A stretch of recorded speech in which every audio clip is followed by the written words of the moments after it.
Thanks very much for joining us on the second edition of the India Development Debate right here on ET Now. I'm Supriya, Shrinate, and with me Sandeep, Gurumurthy.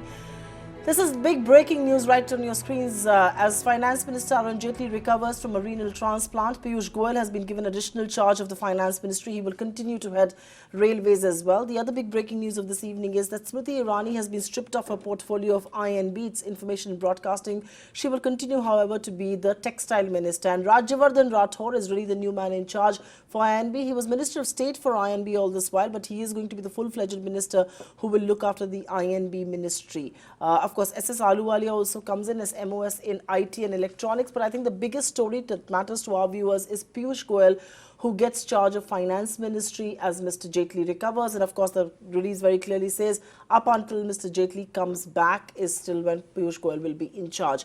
I've got R. Jagannathan and I've got Maithili Busnurmat both talking to us right here on this big story. Maithili, to you first. Piyush Goyal coming in to fill in Mr. Jaitley's shoes. Of course, his stock has been rising within the party, known to be extremely close to Amit Shah, somebody who's been at the forefront of fighting the government's battles, extremely vocal. But he's coming in at a very tough time in the Finance Ministry. You know, crude oil prices are rising, there's an NPMS, there's a Nirav Modi scare, and Mr. Goyal himself has been charged with several allegations. This is a tough time for him, but the BJP is turning to one of their most vocal and ferocious spokespersons, Piyush Goyal, to somehow lead finance at this point in time. Well, yes, certainly the economy is entering tough waters, because in the external front as well as some aspects of the domestic economy, things are not looking too good. Oil prices are up. The fiscal deficit now looks increasingly under threat, because as the election approaches, the government is already promised things like farm waivers in Karnataka, following on UP. This is the fourth state to offer farm waivers. Power sector is under stress. So there are a number of worrisome signs, both domestically as well as externally. So at such a juncture, have Piyush Goyal, of course, he is a chartered accountant by training, so he understands finance, but even so, to handhold the Finance Ministry, remember the GST is still settling down. There are a number of issues. The controversy over the 15th Finance Commission terms of reference has not quite died down. So there's a tough time to steer the Finance Ministry. One doesn't know how long Mr. Jaitley will be out of action, and whether this is really going to be only a temporary situation or whether there are some longer term implications is difficult to say, but certainly very, very challenging times for Mr. Goyal. Jaggi, comment on that. You know, two short questions. One, do you think it's a right thing that the government has done by appointing an interim finance minister, given the fact that Mr. Jaitley is going to be indisposed for a reasonably long period? And secondly, given the bandwidth given the intellectual bandwidth in this government, in this cabinet, do you believe Piyush Goyal is the most appropriate choice?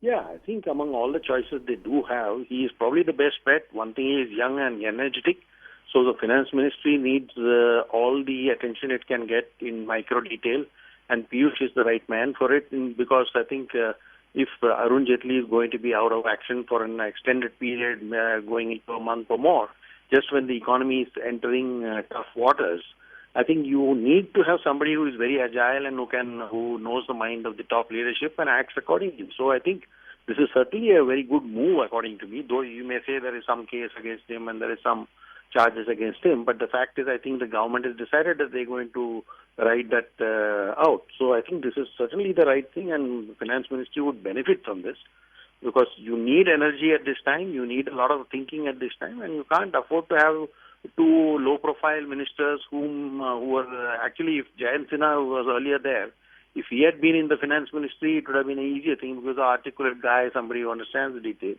You have the current MOSs in finance are not of that kind of stature. So I think this is the right move. I mean, you could have tried one or two others, but then I don't think there are too many people who can hold the finance portfolio. Okay, I'll take this across to Nirja Chaudhary also, who's joining us on the phone line, and I can vouch for the fact that having interacted with a lot of these people here in New Delhi, Piyush Goyal is extremely agile. So I'll give him the quality that you spoke about there. But Nirja Chaudhary, what do you make of this reshuffle, and particularly in finance? You know, there were stories that were reported and the Sangh wanted Piyush and all of that, but the reality is that Piyush Goyal has been at the forefront of defending the government on various counts, whether it's economic, whether it's political and all of that. And now he gets he gets an additional charge of finance. What do you make of the party's choice of Piyush Goyal as the interim finance minister till Mr. Jaitley returns. And besides that, I think the larger question also is, what are going to be his big challenges? How adept is he for this big job that comes his way? He's been the treasurer for very, very long, so understands finance, no doubt about it. Yeah, with Piyush Goyal, remember when Mr. Jaitley went to hospital, the name that was on top of the list doing the rounds, whether he was about to take over, is Piyush Goyal. Of course, Suresh Prabhu's name was also doing the rounds that day. And this has been in the pipeline, will he not, when will he do it, for about a year now. Now, he takes over at a time when the party is going to be getting ready for election. So it's not as if there is going to be a huge reform agenda that's going to be rolled out. It's going to be populist measures that will be done. And those are going to be decided essentially by the PMO. So Piyush Goyal is a loyal leader to the Prime Minister, has been acknowledged as such, and will do, whatever the Prime Minister wants. Of course, Mr. Jaitley also did that. And also remember, he's also been the fund collector for the party. And his services will be needed that much more in the coming months. So I'm not surprised that Piyush Goyal is being elevated or given charge.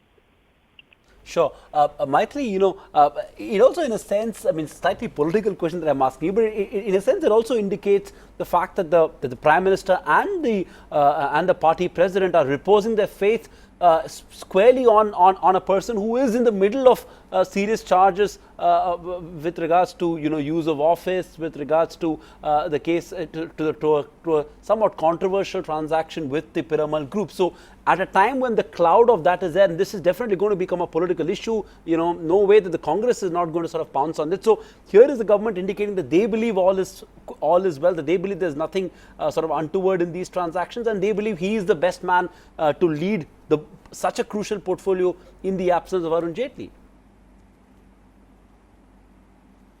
Well, the government certainly seems to appear willing to take the fight into the enemy camp, because given the fact that there are charges, ideally, for speaking most honest, most citizens perhaps would have preferred somebody like a Suresh Prabhu, who is actually equally competent. He's also a chartered accountant, understands finance, and there are no charges against him. But the government clearly is prepared to take a belligerent line on this. And what the phrase that Nirja used worries me a little bit in the run-up to the election. As a citizen of the country, she used the word fund collector. Now, when you have a fund collector for the party in the finance ministry, I'm not so sure that's a very happy sign for any citizen in this country. So that is what worries me. But the government clearly is not going to give any quarter to that, and they're willing to face the opposition head on. So, but frankly, you could have had an equally competent person in Suresh Prabhu. I must ask you this question, Jaggi, and while the finance minister is indisposed now, is there also, what is the thinking within the BJP? Is the thinking within the BJP that they need somebody who's Suresh, I agree with Maithili, Suresh Prabhu is equally qualified. He's a senior minister, if actually anything, than Piyush Goyal. But is this also a sign that the BJP wants to turn to someone who's been seen as a doer? Piyush Goyal is no pushover. He's been seen to be very stern when he needs to be. He's seen to be a doer, whether it was power and now railways. He's seemingly someone who pushes people to deliver what he wants. Is that the thinking with which he's been made in charge of finance?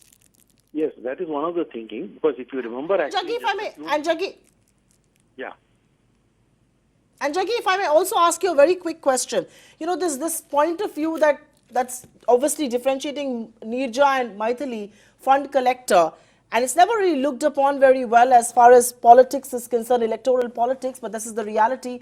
Do you believe that's a worrying sign that Piyush Goyal, who's been a treasurer for so long, he's known to be a very bold fund collector, is now in charge of finance? Look, I think the party can collect funds even without Piyush being there in the finance ministry. So I think if that was what he was doing, then I think his job continues on the side there. So I don't think it makes any difference whether he's sitting in finance or whether he's sitting in the Railway Ministry or in the Coal Ministry or some other ministry. So if you're a fund collector, you're a fund collector. So I don't know whether that is really true or not. But my guess is the party has enough connections to raise its funds and it's able to do that. The second point is that I think today, if you remember just a few months back, Suresh Prabhu was shifted out of Railway Ministry because he was not being seen as getting go-getter enough, despite his very strong credentials as a doer, right? So he was a little low profile, and he wanted, I think Mr. Modi probably wanted somebody who is both political and economic while doing it. The third thing I think is signal, which I think is maybe a bit premature to talk. I think if Mr. Modi expects to have a second term, I would suspect that Piyush Goyal is the one who would be the finance minister in the next administration that may come in, assuming he, of course, wins in 2019. I think he is looking beyond. I think Mr. Arun Jaitley, if his health will continue like this, I do not think the PM would want the finance ministry to be in the hands of somebody who might have serious health issues going forward. Mm-hmm. Do you agree with that assessment, Nirja, that in some sense he's testing waters for giving him this responsibility in 2019, assuming he were to come back to power? And this rumor, this has been talked about for a while now. It's, for the last 1.5, 2 years, people have been speculating about the possibility of Piyush Goyal becoming the finance minister. In some sense, is the government and is the Prime Minister testing waters for that? I would tend to agree, because now the Prime Minister is putting into place his own team. When he came to Delhi, he was unfamiliar with the Delhi Darbar, Lutyens, Delhi, how it functioned. He relied very heavily on Arun Jaitley. And his cabinet was made up of the younger leaders who were called Arun Jaitley's boys and girls. Now, some of them have naturally graduated to be the Prime Minister's boys and girls, and Prime Ministers had a measure of how they function. So some have risen, some have fallen. And yes, I think I tend to agree with that the Prime Minister will now have his own team in place if he comes to power again in 2019.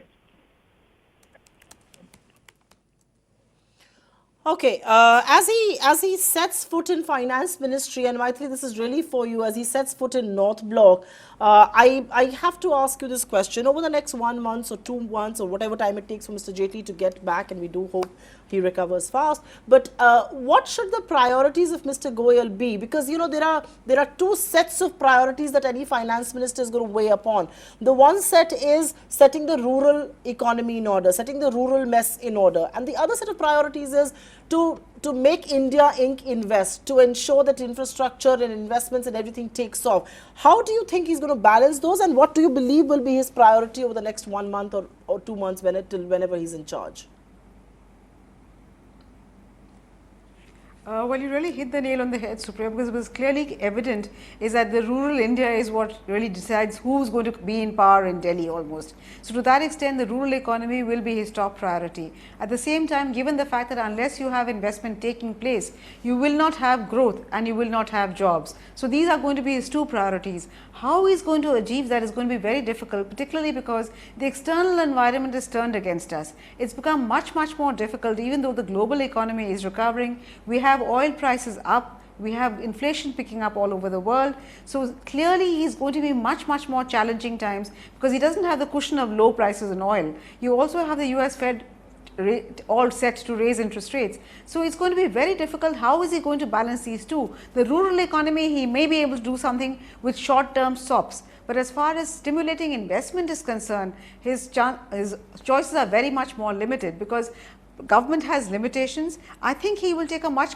cleverer view perhaps of fiscal deficit, and I use the word cleverer quote unquote, because there are various fudges that are possible for you to make it appear that as if you are adhering to the fiscal deficit target, whereas in practice you are not. So you might see a lot of off budget items, expenditure items, which will do those necessary push for public investment, because private investment, particularly as far as banks are concerned, you are not going to find credit coming from the banks. So you are not going to find too much of investment taking place, because unless banks are willing to lend the debt, where is the equity going to come from? So it's going to be very difficult, a very tough job for him, and I think he'll have his hands full.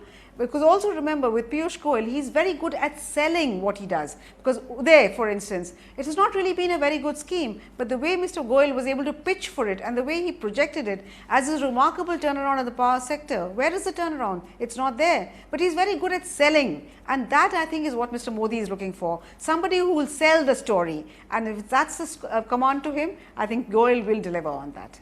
Oh yes, and it's good to have that in an election year, isn't it, Maithili? Swaminathan Iyer, consulting editor at 18 also joins on. Swami, your thoughts on this move to appoint Piyush Goyal as the interim finance minister in Jaitley's absence till he recovers? Obviously, there's been another change in the AIIMS ministry with Smriti Irani, making way for her deputy, which was Rajyavardhan Rathore. But more than that, Piyush Goyal is what we're focusing on.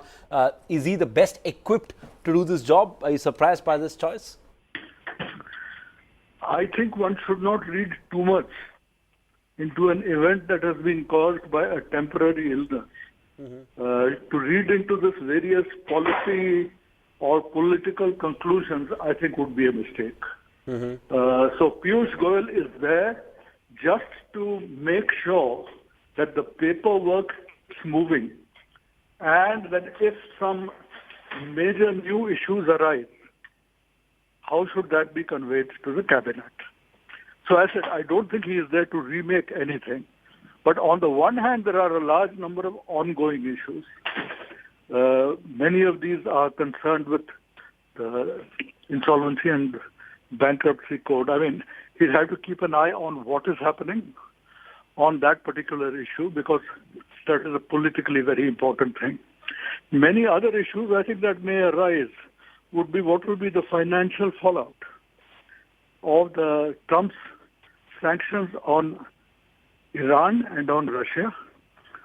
What precautionary steps should be taken, what monitoring should be done, and what else can we do to make sure that we do not get caught in the way the Chinese companies ZTE got caught and has later on had to be rescued.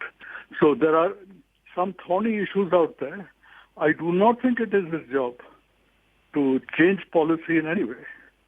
So the idea that he's going to give some new thrust in this area or that area, that is not his job, that is not his function. But it is his function to deal with the crises or the big issues that come. Suppose, for instance, the price of oil goes up by another $5 a barrel. A view will have to be taken on what is to be done. Do we just sit back and say, let the prices go up for the consumer? That would be, in my view, the best way to do it. But there is a huge pressure to try and reduce the duties on it. I do not think Mr. Goyal will be able to take a decision on that. It would have to be a cabinet decision. It would have to be something passed on to Mr. Modi.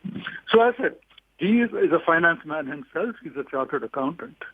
And because he knows finance, he'll be able to understand some of the intricacies. But his job is to keep the tiller of the ship, on the same course that it was, just taking care of a wave here and a wave there that may wash over. So let us not read too much into that. On the other one, of Smriti Irani, I am not sure whether this will be followed up by other issues that make it a cabinet reshuffle. If it becomes part of a cabinet reshuffle, then of course we would have to look at the new political landscape that is emerging. If it is just a one-off, then I'm not sure. Smriti Irani has come in for a lot of criticism. Her relationship with the media is not very good. She is seen in some ways as being reasonably close to Modi. Otherwise, she would not have kept the job even this far. But the fact that she has not been able to keep it is a sign that, the criticisms that she's not with it perhaps are finding some resonance in the PMO. But as I said, as far as she's concerned, we should wait and see whether this is part of a larger cabinet reshuffle or just a one-off action. Oh.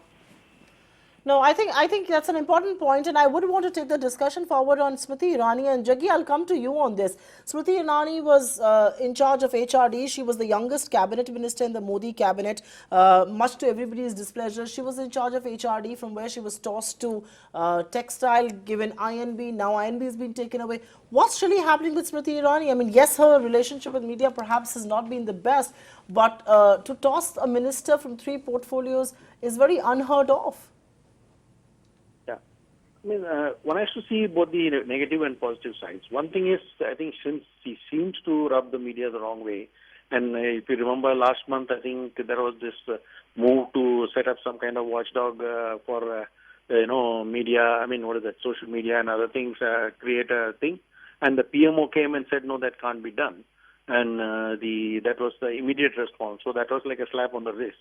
On the other hand, on the positive side, I read one more thing. I think the party is planning to put her up against Rahul Gandhi in 2019 and defeat Rahul Gandhi this time. So what it means is that she will have to spend most of her time there, and so giving her this INB ministry may not be that important.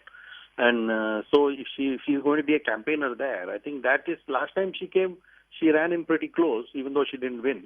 But this time they want to prove a point and say that she can defeat Rahul Gandhi. And I guess that will be very much on Amit Shah's mind, and it could be a part of that. So there is a negative side to her being sidelined in one, or rather INB taken away from her. And there is a positive side in why she may actually have to play a different political role there.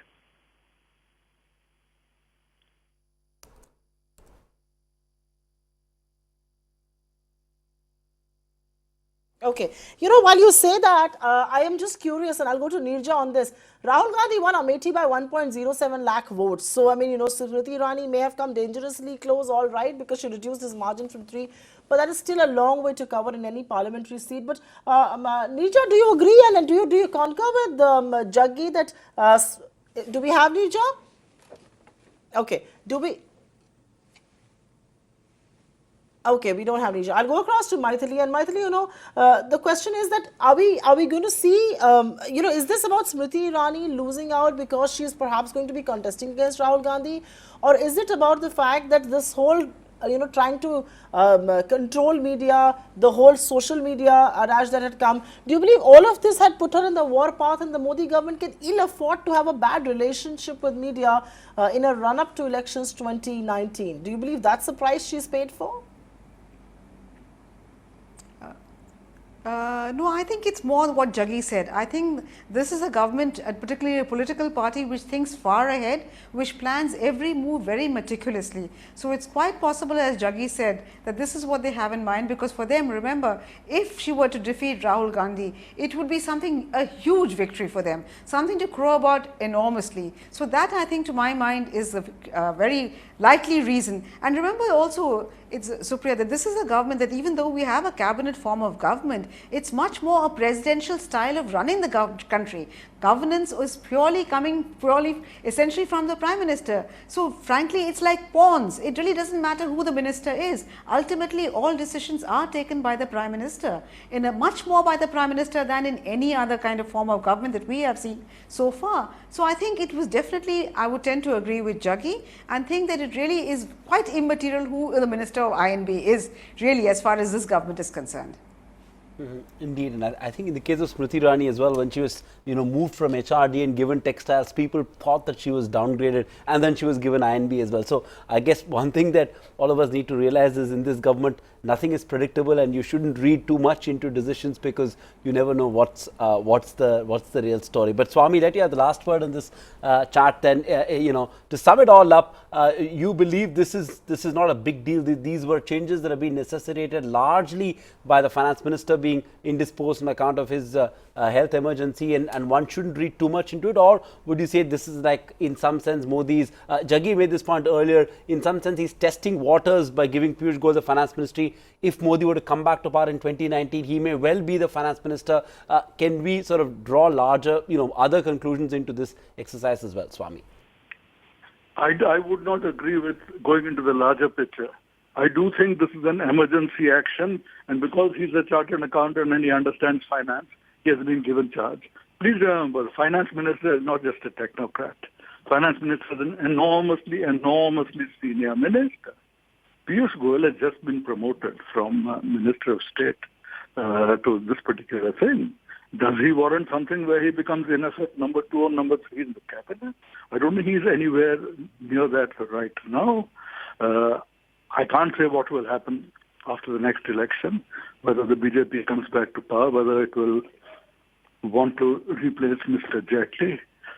In fact, I would go far to say, suppose by bad luck, Mr. Jaitley's health is so bad he is unable to come back.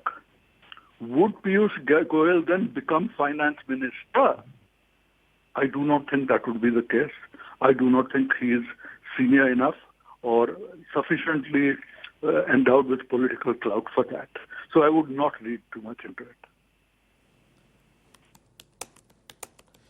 Fair point indeed. I completely agree with Swami there. I just think as a finance minister, before we thank all our guests here, Maithili Musumat, Nirja Chaudhary, R. Jagannathan and Swaminathan Iyer, thank you very much for being with us on this big breaking news as we do the second edition of the India Development Debate. I think it's very important to point out, as a finance minister, you need to be a political negotiator. Mr. Jaitley could get everybody on board as far as the GST is concerned because he's got relationships across party lines. He's got relationships in the opposition, and which is why he could get everybody on board. Is Piyush Goyal the man who could do that? Could he grow up and prosper to be that man is really the big question. But for now, the Modi government and Amit Shah are reposing their faith in Piyush Goyal to head the finance ministry. He comes in at a tricky time when there are bad loans that have saddled India's banking system. Crude oil prices are on the rise. The rural mess is far from over. So his task is clearly cut out. How is he going to go about that? What will he prioritize is really the big question. And as far as Smriti Irani is concerned, this is yet another shocker for a woman with that kind of a gusto, but she's known to rise from the ashes and wonder what awaits her next.